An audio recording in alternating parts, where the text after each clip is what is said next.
Hi guys. సేల్స్‌లో వచ్చేసి అంటే మనం డైలీ క్లయింట్స్‌తో కనెక్ట్ అవుతుంటాం కదా! ఒక్కొక్క క్లయింట్ మంచిగా మాట్లాడతారు. ఒక్కొక్క క్లయింట్ ఇరిటేట్ అవుతారు. ఓకే. ఒక్కొక్క క్లయింట్ తిడతారు. అంటే మేబీ అనవసరంగా తిట్టరనుకోండి. వాళ్ళ మూడ్ బట్టి వాళ్ళు ఏ మూడ్‌లో ఉన్నారని బట్టి ఉంటుందనమాట. ఆహ్, స్ ఎందుకంటే సేల్స్ అనేది ఎవరికి వర్కౌట్ కాదు అంటే మేబీ ఎమోషనల్‌గా వీక్‌గా ఉన్నోళ్ళకి వర్కౌట్ కాదు. ఎవరైతే ఎమోషనల్‌గా స్ట్రాంగ్‌గా ఉంటారో వాళ్ళకి వర్కౌట్ అవుతుంది.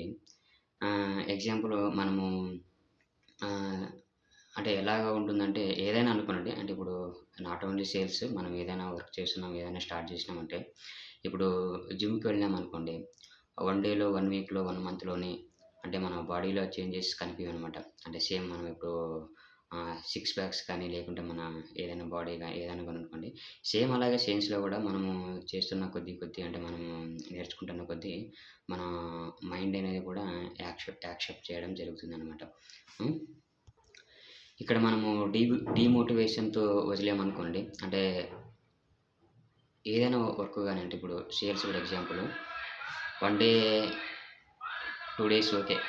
ఆహ్, 3 డేస్ మనము వర్క్ చేయలేమనుకోండి. మనం ఆటోమేటిక్‌గా మనం కంపల్సరీ డీమోటివేషన్ అయిపోతాం. మరి స్టార్ట్ జేయడానికి మన మైండ్ అనేది యాక్సెప్ట్ చేయలేదనమాట. అందుకోసమే కన్సిస్టెన్సీ అనేది ముఖ్యమనమాట. ఓన్లీ 1 డే గ్యాప్ వదిలేస్తే చాలు. అంటే 1 డే గ్యాప్ వదలాలి. సెకండ్ డే మరి నెక్స్ట్ మనం కంటిన్యూ చేయాల్సి ఉంటుందనమాట.